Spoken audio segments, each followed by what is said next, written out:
নিয়ে নেবেন, অন্তর দিয়ে নেবেন এবং টার্গেট করে যেতে হবে এই মাঠ থেকে যে আজকের পর থেকে ইনশাআল্লাহ কালকে থেকে 2 রাকাত হলেও তাহাজ্জুদ পড়ব আর আল্লাহর রাস্তায় কাজ করব ইনশাআল্লাহ।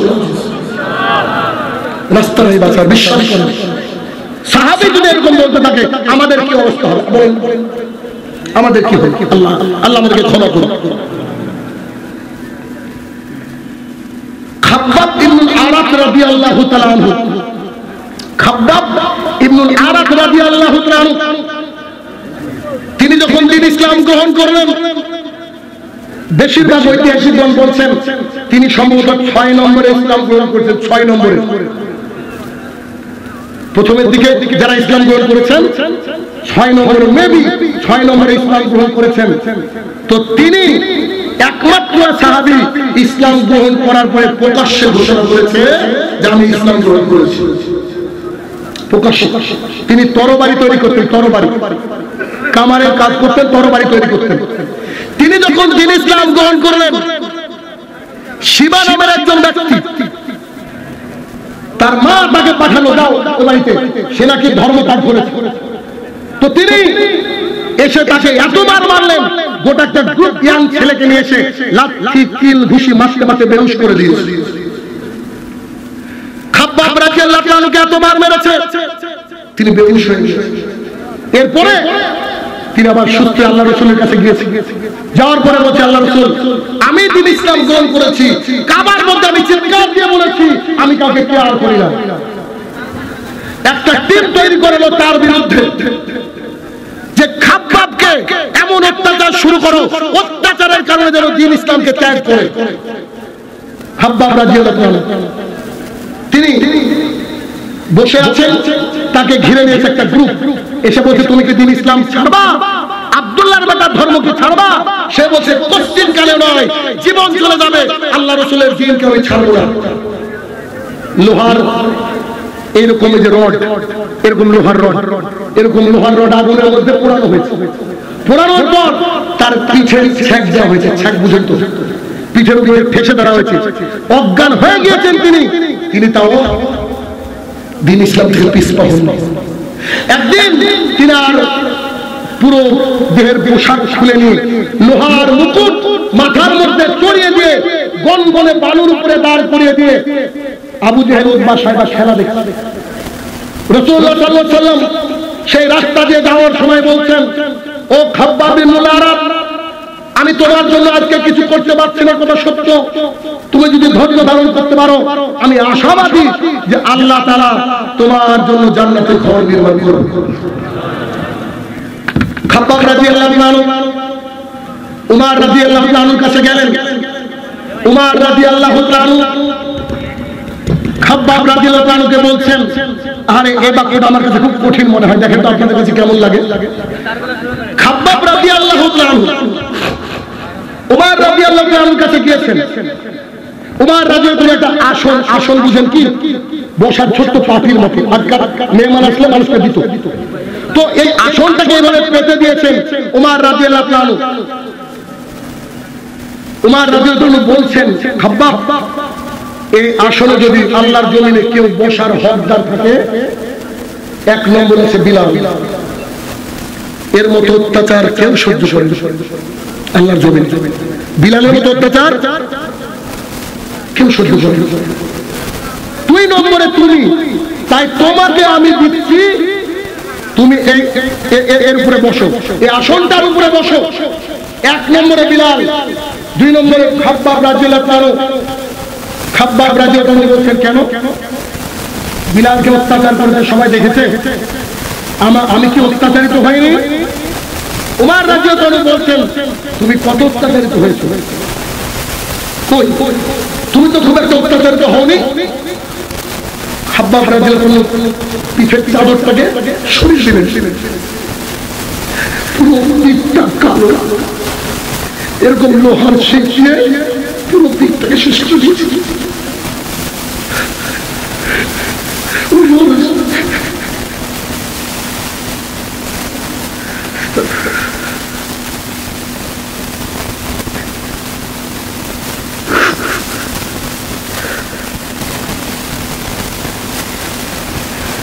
উমর রাদিয়াল্লাহু আনহু কাঁদতে শুরু করলেন যে দিন ইসলামের জন্য এত কষ্ট সহ্য করে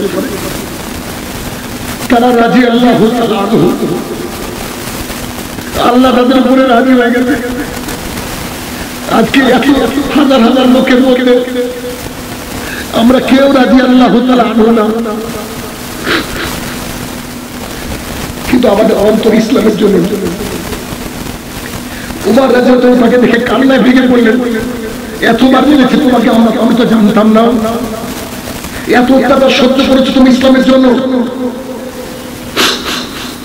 শুরুতে বলেছিলাম আজকে বিবেকের ট্রিটমেন্ট করবো, ভেতরটা যদি নষ্ট হয়ে না যায়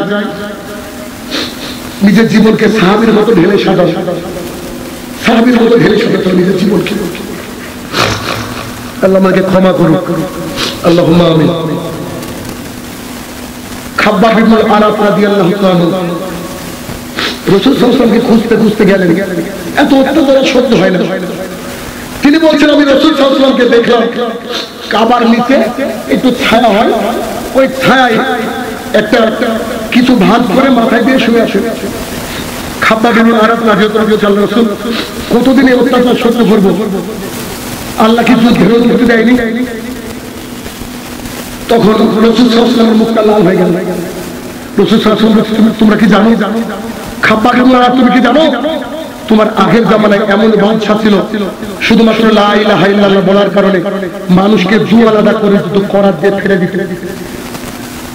তোমার আগের জামানায় এমন এক বাদশা ছিল যারা লা ইলাহা ইল্লাল্লাহ বলে এক আল্লাহর ইবাদত করে এই কথাটা বললে তাদের শরীর থেকে লোহার চিরুনি দিয়ে সমস্ত গোশতকে তুলে ফেলা হতো। তোমার উপরে এরকম অত্যাচার এসেছে খুব খাবার তোকে নাম আমার উপরে এত অত্যাচার আসেনি, তুমি যুদ্ধের জন্য এসেছো, আল্লাহ ইসলামকে ক্ষমা করে না, আমার দরকার নেই, আমার দরকার নেই, অত্যাচার করো, ইমান দিলাম। এত কষ্ট থাকার পরেও তিনার ইমানটা কি ছিল বলেন? আপনার আমার ইমানের খোঁজ করতে বলে নেব। আপনার আমার বিবেক কোথায়? আপনি আমি কি বিবেক, কি কোন কোন বিবেক নিয়ে চলি বলেন? আমি বলেছি না শুধু বক্তৃতা শুনলে হবে না, বক্তৃতাকে মানতে হবে। এক একটা বক্তৃতা 20-40-50 হাদিস বলি, আমি আজকে ভেবে ফেলে হাদিস বলবো না, আজকে আপনাদেরকে শোনাবো বক্তৃতা। কি পরিস্থিতি বলেন? কজন ইসলামের জন্য আমরা অত্যাচার সহ্য করেছি, কজন বলেন? আর যদি অত্যাচার সহ্য করেছি আমার মতন ছেলেকে মসজিদ থেকে ধাক্কা দিয়ে বের করে দেওয়া হয়েছে, এতটুকু পাড়ার মানুষ দেখলে কটূক্তি করে, এতটুকু সভাপতি দেখলে একটা ধাক্কা মেরেছে, এতটুকু তারা বলেছিল আশহাদু আল্লা ইলাহা ইল্লাল্লাহ ওয়া আন্না মুহাম্মাদুর রাসূলুল্লাহ। এর ওজন এত ভারী, এর ওজন এত ভারী। এই যে মুসাইব ইবনে উমাইর রাদিয়াল্লাহু আনহু শুনেননি, কোটিপতি ঘরের সন্তান, একটা পোশাক 3 দিনে বেশি পরতেন না, এমন সেন মারতেন মক্কার বুকে, ওই সেন কেউ চোখে দেখতো না, এত হাইলি এডুকেটেড আর কোটিপতি। তিনি যখন মারা যাচ্ছেন যুদ্ধের ময়দানে পড়ে সাহাবায়ে কেরাম এসে বললেন আল্লাহর রাসূল সাল্লাল্লাহু আলাইহি ওয়াসাল্লাম মুসাইব ইবনে উমাইর কে দেখলাম পড়ে আছে, তার গায়ে একটা চাদর, ওই চাদর দিয়ে মাথা ঢাকলে পা বেরিয়ে যায় আর পা ঢাকলে মাথা বেরিয়ে যায়। রাসূল সাল্লাল্লাহু আলাইহি ওয়াসাল্লাম চোখের পানি ছেড়ে দেখে আনছিলেন, বলছেন মুসাইব আমি তোর মাকে কি জবাব দেব? চলে যাওয়ার সময় একটা পোশাক তোমাকে দিতে পারি। বলেন ইসলামের জন্য আপনার আমার শুধুমাত্র পরীক্ষা কি সাহাবীদের জন্য ছিল? সাহাবীরা তো ঈমানদার ছিলেন, আল্লাহ রাসূলকে দেখে যে রাদিয়াল্লাহু তাআলা আনহু, আমরা তো ঈমানদার নই, তাহলে পরীক্ষা আমাদের উপর আরো বেশি আসা উচিত ছিল। আমাদের উপরে পরীক্ষা নয় মানে আমি মনে করছি আমরা ফিতনার মধ্যে নিমজ্জিত, ওয়াল্লাহি আমরা ফিতনার মধ্যে নিমজ্জিত। আপনি খুঁজেন দেখেন আমরা ফিতনার মধ্যে নিমজ্জিত। এই ফিতনা থেকে আমাদেরকে বের করতে। আব্দুল্লাহ ইবনে হুযায়ফা রাদিয়াল্লাহু তাআলা নাম শুনেছেন? আব্দুল্লাহ ইবনে হুযায়ফা রাদিয়াল্লাহু তাআলা, উমর রাদিয়াল্লাহু তাআলার জামানা চলছে, ঠিক এরকম পরিস্থিতিতে উমর রাদিয়াল্লাহু তাআলা যুদ্ধে পাঠিয়েছেন রোম দেশে। অনেক আল্লাহ রাসূলের সাহাবী যুদ্ধে ধরা পড়ে গেছে। তখন রোমের সম্রাট বলছে সাহাবীদেরকে দেখো তো, দেখি কেমন রাসূলের সাহাবী। ওর মধ্যে খুঁজতে খুঁজতে দেখছেন আব্দুল্লাহ রাদিয়াল্লাহু তাআলার চেহারাটা খুব মিষ্টি ছিল, খুব সুন্দর চেহারা। তো এই মিষ্টি চেহারা নিয়ে যখন তিনি তার সামনে গিয়েছেন, আরে রাসূলের সাহাবী এত সুন্দর দেখতে, তো সেই বাদশা বলছে, যে বাদশা মুসলমানকে হারিয়ে দিয়েছে, সৈন্যদলকে বন্দী করে রেখেছে, সেই বাদশা বলছে, শোনো, তোমাকে আমার পছন্দ হয়েছে, আমার মেয়ের সাথে তোমাকে বিয়ে দেব, কিন্তু শর্ত একটা, লা ইলাহা ইল্লাল্লাহ ছেড়ে খ্রিস্টান ধর্ম গ্রহণ করতে হবে। আব্দুল্লাহ রাদিয়াল্লাহু আনহু বলছেন, অসম্ভব, আমি আমার লা ইলাহা ইল্লাল্লাহকে ছাড়তে পারবো না। আপনি চায়ের দোকানে বসে লা ইলাহা ইল্লাল্লাহকে বিক্রি করে দেন, ভোটের আগের দিন 500 টাকায় আপনার ইমান বিক্রি হয়ে যাবে। একটু শাড়িতে, একটা শাড়িতে আপনার ইমান বিক্রি হয়ে যাবে।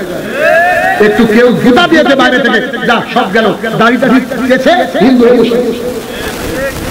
সাহাবীর কথা দেখে আব্দুল্লাহ রাদিয়াল্লাহু আনহু বলছেন, কখনোই নয়।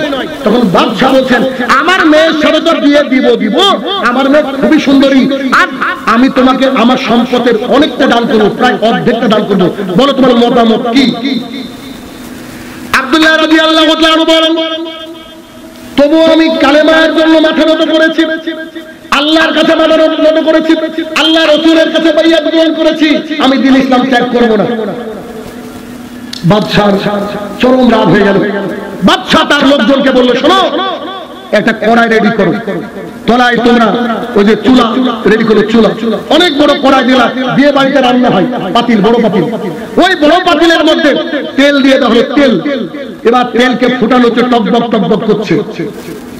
বাদশা বলছেন, শোনো, তার রক্ষীকে বলছে, ওই তেলের মধ্যে একজন দুজনকে ছুঁড়ে মারবা, তার সহপাঠীদের মধ্যে, সাতের লোকের মধ্যে ছুঁড়ে মেরে সে যদি ভয় খায়, আমার কাছে নিয়ে আসুন।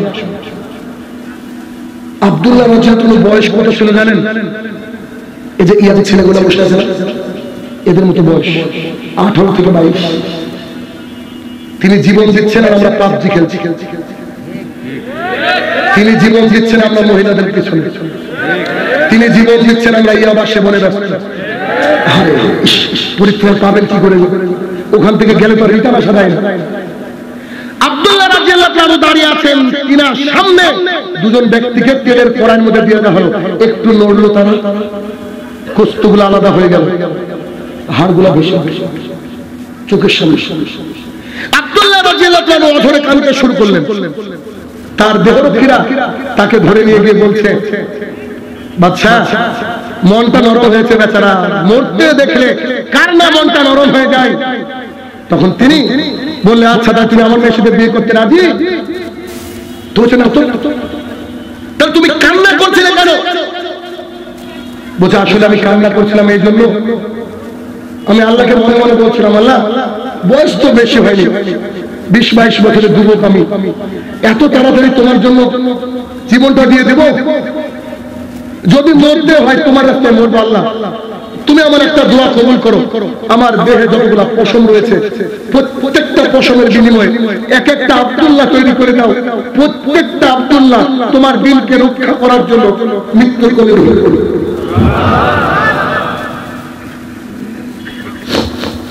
একজন যুবক বাদশা বলছে, বাপরে বাপ, ঈমান এত দামি তোমাদের?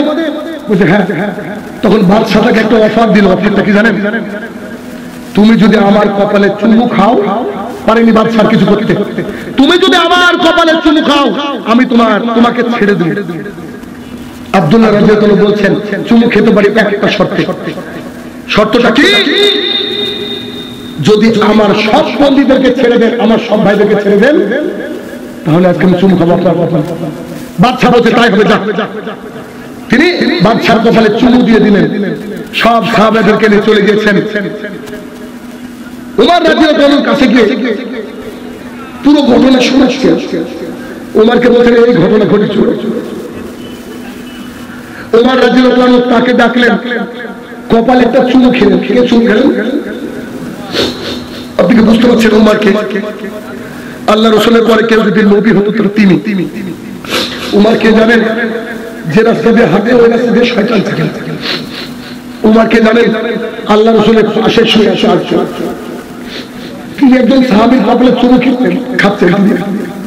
খাওয়ার পরে সমস্ত সাহাবীদেরকে ডাক দিয়ে বলছে, সাহাবীরা, তোমাদের প্রত্যেকের উচিত আমার এই আব্দুল্লাহর কপালে একটা করে চুমু খাও। অনেক তো ইয়াং যুবক ভাইরা রয়েছে, কি বুঝলেন আমার বক্তব্য হবে, কি পরিবর্তন হবে? আমি জানি আপনাদের পরিবর্তন অনেকেরই হয়তো হবে না, তবে আল্লাহর কাছে দোয়া করে আপনারা পরিবর্তন হন। এতটুকুই। আমি আসলে 15 তারিখে বাড়ি চলে যাওয়ার কথা ছিল, এই ভাই আমাকে আটকে দিয়েছে, আমাদের বাবু ভাই। কারণ আমার ভালো লাগে না আপনাদের বাংলাদেশে বক্তৃতা দিতে। আজকে 1 মাস 5 দিন হয়ে গেল আমার বাড়ি থেকে আসা। আজকে ভোরের ট্রেনে ইনশাআল্লাহ দেশে ফিরবো। কেন জানেন? আপনাদের বাংলাদেশের মানুষের হুজুগে বেশি, মানে আমলি বক্তৃতা শুনে না। আমি একজনকে গালি দিচ্ছি, ও আমাকে গালি দিচ্ছে, মনে হচ্ছে আমরা জিতে গেছি। আরে সেও তো আমার মুসলমান ভাই, তাই না? তাকে আমরা শুধরানোর চেষ্টা করব। এই গুতাগুতিতে ইসলামটাকে অনেক শেষ হয়ে গেছে, কারোর সামনে মুখ পাওয়া যায় না। সবচেয়ে নন্দিত জাতি আজকে নিন্দিত গন্তব্য। এত উঁচু একটা জাতি আজকে আমরা রসাতলে চলে গেছি, একেবারে শেষ। আমাদের বিবেকটাকে জাগানোর জন্য কাজ করতে হবে, বিবেকটাকে। দেখেন আমরা এখানে যারা বসে আছি প্রায় সবাই আমরা যে কত অকৃতজ্ঞ। আল্লাহ সুবহানাহু ওয়া তাআলা কোরআনুল কারীমের মধ্যে বলেছে আমার প্রায় বান্দারা অকৃতজ্ঞ। দেখবেন আমি শায়রুর রহমান অকৃতজ্ঞ। আল্লাহ বক্তৃতা দিচ্ছে আজকে শত শত মানুষ যারা নারীরা প্রায় আমরা অকৃতজ্ঞ। নারীদের কথা মাথায় চলে আসলে একটা কথা না বললে নয়। নারীদের ঈমান কি দেখেন, রাসূলুল্লাহ সাল্লাল্লাহু আলাইহি ওয়াসাল্লাম উহুদের যুদ্ধে রাসূলুল্লাহ সাল্লাল্লাহু আলাইহি ওয়াসাল্লামের সাহাবী অনেকে ইন্তেকাল করেছেন উহুদের যুদ্ধে। একজন সাহাবী আল্লাহ রাসূলের মতো দেখতে ছিলেন, আল্লাহ রাসূলের মতো, তিনি মারা গিয়েছেন। এলাকায় চারিদিকে সংবাদ যে রাসূল সাল্লাল্লাহু আলাইহি ওয়াসাল্লাম মারা গিয়েছেন। একজন মহিলা বাড়ি থেকে দৌড়ে চলে আসছে, দৌড়ে আসার সময় সে একজন সাহাবীকে জিজ্ঞাসা করছে আল্লাহ রাসূল কেমন আছে।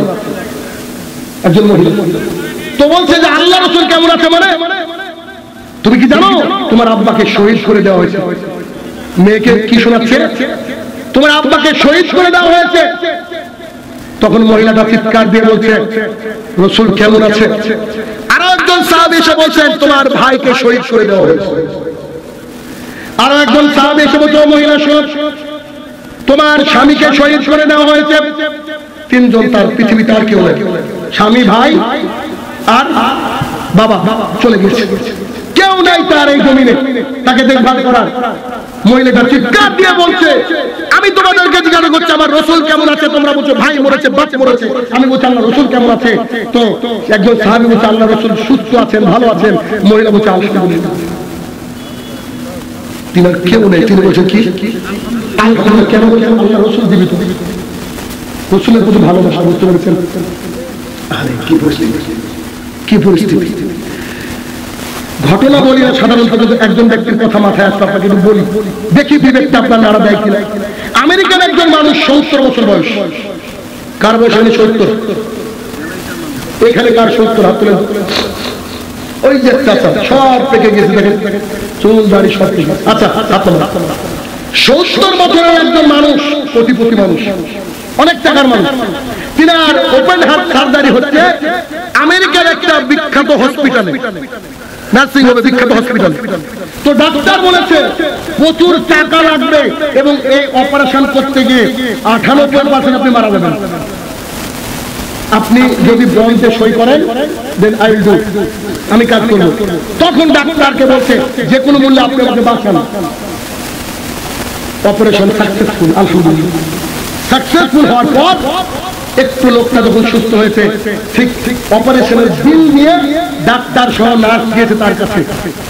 বিলটা দিয়ে বলছে দেখেন আপনার বিল মাত্র 18 লক্ষ টাকা এসেছে। কত? তার কাছে কিন্তু 18 লক্ষ মাত্র। বলছে মাত্র 18 লক্ষ টাকা এসেছে বিল। লোকটা কাঁদতে শুরু, খুব কাঁদতে শুরু। তখন সে ডাক্তার বলতে শোনেন প্লিজ ডোন্ট উইপ, কাঁদবেন না। যদি আপনার বিল বেশি হয় আমরা একটু কমাবো, যেহেতু আপনি অসুস্থ থেকে সুস্থতার দিকে যাচ্ছেন, এখন কাঁদলে আপনার অসুবিধা হবে, প্লিজ ডোন্ট ক্রাই, আপনি কাঁদবেন না। সেই লোকটা যে উত্তর দিয়েছিল সেই অসুবিধা আমার অন্তরটা ভরে আছে। এই জন্য আজকে আমি এখানে বলবো ভেবেছি, বলছি ঘটনা কি। সেই রোগী ডাক্তারকে জিজ্ঞাসা করছে, বলছে আমি কতক্ষণ অপারেশন থিয়েটারে ছিলাম, ডাক্তার বলছে 4 আওয়ার্স, 4 ঘন্টা যাবত অপারেশন। ডাক্তার ভাবছে একটা, ও ভাবছে আরেকটা। ও ভাবছে যে 4 ঘন্টা এত টাকা, এর ভাবনা দেখেন। বুঝে আপনি 4 ঘন্টা আমাকে অপারেশন থিয়েটারে নিয়েছিলেন, তার বিল 18 লাখ টাকা। ডাক্তার বলছে জি, তার বিল 18 লাখ টাকা। লোকটা আমায় কান্না ভেঙে পড়লেন, কান্না থামাতে পারছে না, কাঁদতে কাঁদতে কাঁদতে তিনি বলছেন, আল্লাহ, যে ডাক্তার তোমার এই হার্টের দায়িত্ব 4 ঘন্টা নিতে 18 লক্ষ টাকা লাগে, আমার 70 বছর বয়স, আমার এই হার্টটাকে তুমি সেভ করেছো, কই 1 টাকা তো চাওনি কোনোদিন? যদি তুমি একদিনের দিন চাই আমি তো দিতে পারতাম না। তুমি হার্টকে 70 বছর ধরে সংরক্ষণ করেছো তোমার আইসিইউর মাধ্যমে, কই তুমি তোমাকে 1 টাকা বিল পাঠাওনি, মাত্র 4 ঘন্টা দিলে 18 লক্ষ টাকা।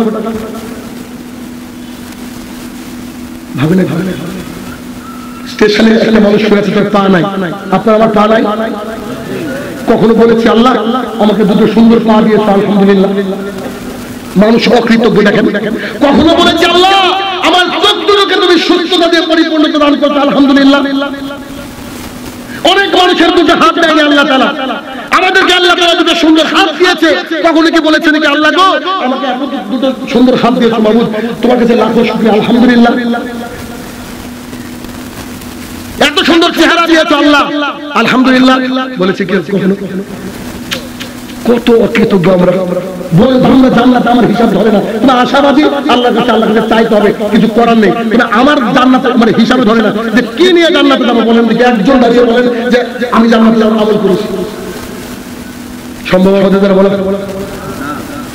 সম্ভব।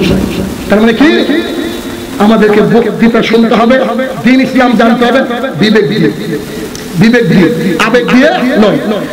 আবু হুরায়রা রাদিয়াল্লাহু তাআলা আনহু বলেন রাসূলুল্লাহ সাল্লাল্লাহু আলাইহি ওয়াসাল্লাম বলেছেন, গাভীর ওলান থেকে, বাঘ থেকে দুধ বের করে যেমন গাভীর ওলানে দুধ ঢোকানো অসম্ভব, ঠিক তেমনি যেই চোখ আল্লাহ তাআলার ভয়ে কাঁদে, যেই চোখ আল্লাহ তাআলার ভয়ে কাঁদে, সেই চোখ জাহান্নামে যাওয়া তত কষ্টকর।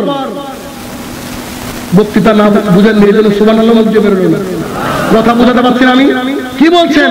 আবু হুরায়রা রাদিয়াল্লাহু তাআলা আনহু বলেন রাসূলুল্লাহ সাল্লাল্লাহু আলাইহি ওয়াসাল্লাম বলেছেন, গাভীর বাট থেকে দুধ বের করে যেমন ঢুকানো অসম্ভব, ঠিক তেমনি যেই চোখ আল্লাহ তাআলার ভয়ে কাঁদে, এই চোখ জাহান্নামের আগুনে ঢোকা কতই কষ্টকর। তার মানে যদি কোনো ব্যক্তি আল্লাহ তাআলার ভয়ে কাঁদে, ওই চোখ জাহান্নামের আগুনকে স্পর্শ করবে না। অতএব বক্তৃতা আর লম্বা করব না, মাঝে একটু একটা কথা বলি, সেটা হচ্ছে আনাস রাদিয়াল্লাহু তাআলা আনহু বলেন রাসূলুল্লাহ সাল্লাল্লাহু আলাইহি ওয়াসাল্লাম বলেছেন,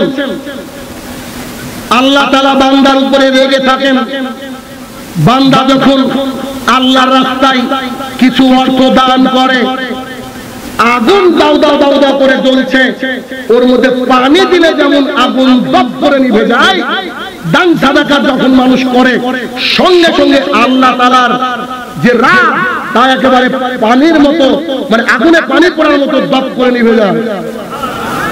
তার মানে আমাদের বাঁচার রাস্তা এক, নিজেকে নিয়ে কান্নাকাটি করতে হবে, আল্লাহ তাআলার ভয়ে কাঁদতে হবে।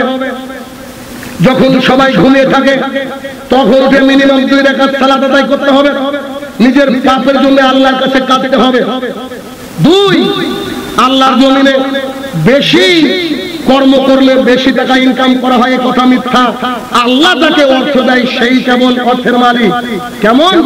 একটা লোক প্রতিদিন 1 লক্ষ টাকা করে ইনকাম করে, তাকে আপনি আপনার বাড়িতে নেমন্তন্ন করেছেন, 3-4 রকমের মিষ্টি এনেছেন, বগুড়া থেকে দই আনিয়েছেন, ইন্ডিয়া থেকে গরুর গোশত আনিয়েছেন, চাপাই থেকে হাঁসের গোশত আনিয়েছেন, কত না কি আইটেম করেছেন। এবার চাচাকে বলছেন, চাচা এখন আপনি খান। চাচা বলছে, বেটা I am suffering from diabetes.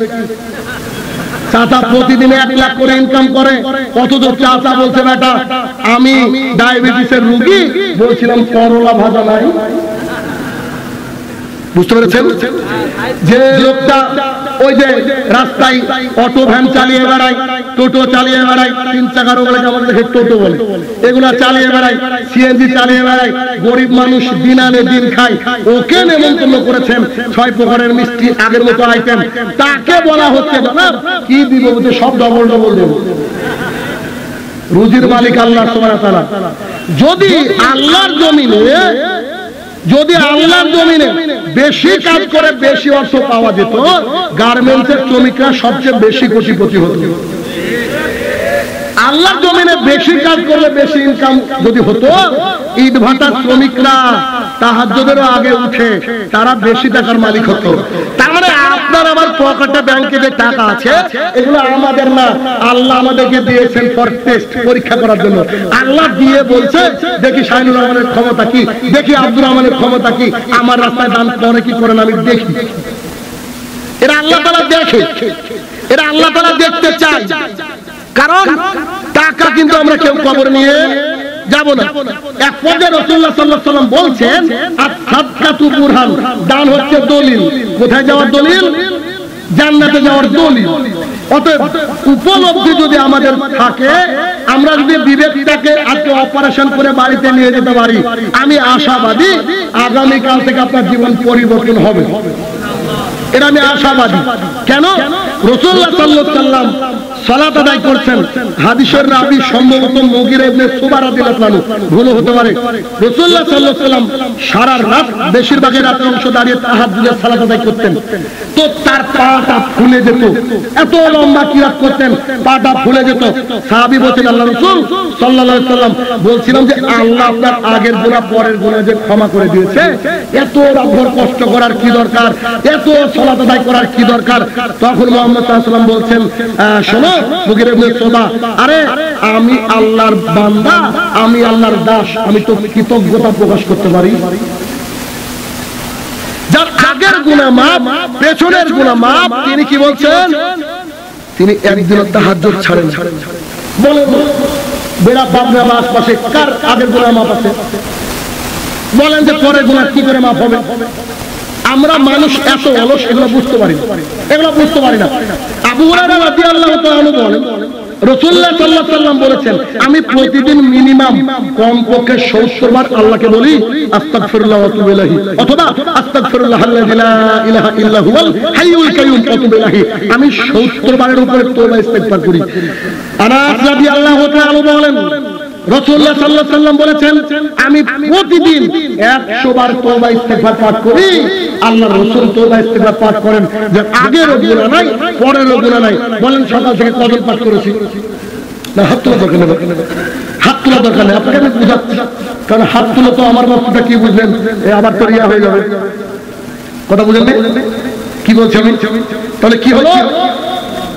Minimum তওবা করতে হবে। কতবার? 100 বার। রাসূলুল্লাহ সাল্লাল্লাহু আলাইহি ওয়াসাল্লাম বলেন, তোমরা কি জান্নাতে ঘর চাও? সাহাবীরা বলে জি চাই। তো যে প্রতিদিন 10 বার করে কুল হুয়াল্লাহু আহাদ পড়, 3 মিনিটও লাগে না। 10 বার সূরা ইখলাস পাঠ করতে 3 মিনিটও লাগে না। অথচ হিসাব করে দেখেন এই লোকের মধ্যে 5 জন হয়তো নাই। আবু হুরায়রা রাদিয়াল্লাহু তাআলা আনহু বলেন রাসূলুল্লাহ সাল্লাল্লাহু আলাইহি ওয়াসাল্লাম বলেছেন, কোন ব্যক্তি যদি সকাল বেলায় উঠে সাইয়্যিদুল ইস্তিগফার পাঠ করে, সাইয়্যিদুল ইস্তিগফার কে কে জানেন? এবার হাত তুলেন তো দেখেন। যত দূর মানুষ আমার চোখে যাচ্ছে না কত দূর, তারপরে এই কটা লোক জানে হিসাবে দেখে বলবো সামান্য কিছু মানুষ হাত নামান। রাসূলুল্লাহ সাল্লাল্লাহু আলাইহি ওয়াসাল্লাম বলছেন, কোন ব্যক্তি যদি সকালে সাইয়্যিদুল ইস্তিগফার পাঠ করে সারা দিনের মধ্যে মরলে জান্নাত। কোন ব্যক্তি যদি মাগরিবের সময় সাইয়্যিদুল ইস্তিগফার পাঠ করে সারা রাতের মধ্যে মরলে জান্নাত। তাহলে আপনি আমি কোথায় যাব বুঝতে পারছেন? যদি এই আমল আমাদের মধ্যে না থাকে, বলছিলাম মাঝে যে আমাদেরকে বিবেক দিয়ে কাজ করতে হবে। আল্লাহর জমিনটা একটা পরীক্ষা কেন্দ্র, আর এই পরীক্ষা কেন্দ্রে কেউ কখনো বিশেষ ক্যাডারে সবচেয়ে টপ অফ দা বয় বাংলাদেশের পরীক্ষার হলে 3 ঘন্টা গিয়ে বলে না যে 1 ঘন্টা আরাম করে ঘুমায়, বলে যতই ও ভালো স্টুডেন্ট হোক না কেন, ও কিন্তু একেবারে অ্যাটেনটিভলি লিখতে থাকে। লেখা শেষ হয়ে গেলে লেখাগুলো দেখতে থাকে। আমরা আল্লাহর জমিনে যত দিন আছি ততটা সময় পরীক্ষার মধ্যে আছি। একটা সেকেন্ড দেরি করা যাবে না। শাহিনুর রহমান সাহেব, যদি দেরি করা না যায় রাত্রেবেলা কি ঘুমাতে পাবো না? না, আপনি রাত্রেবেলা ঘুমাতে পাবেন না। ঘুমাতে গেলে কি করতে হবে? আল্লাহ রাসূলের তরিকায়। কেমন? আবু হুরায়রা রাদিয়াল্লাহু তাআলা বলেন